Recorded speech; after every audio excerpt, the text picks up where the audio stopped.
Et si je te disais qu'il existe une écriture secrète, inventée et utilisée uniquement par des femmes? C'est le nushu, qui veut dire littéralement écriture des femmes en chinois. Tout commence il y a plusieurs siècles, dans la vallée de la rivière Jiao, dans le district de Qianyong. La date exacte de son apparition reste floue, mais une chose est sûre, dans la Chine impériale, lire et écrire est réservé aux hommes. Pourtant, des femmes inventent une série de caractères qui devient un espace de liberté intime et collectif. C'est une écriture basée sur des chants, des poèmes et dont la connaissance se transmet, entre autres, via la broderie.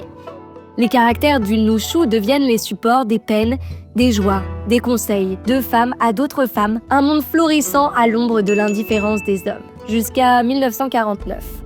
Pendant la révolution culturelle, le régime communiste de Mao cherche à éradiquer ce qu'il traite d'écriture de sorcière. Des manuscrits sont brûlés, le nushu manque de disparaître à jamais. Puis dans les années 80, tout bascule. Des journalistes et des ethnologues chinois et étrangers s'y intéressent.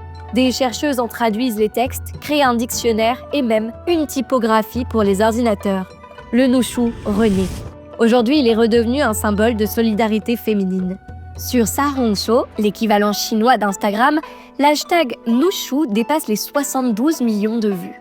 On peut y voir des tatouages, des créations, autant d'hommages à ces femmes qui, malgré l'interdit, ont su créer leur propre monde et écrire leur propre histoire.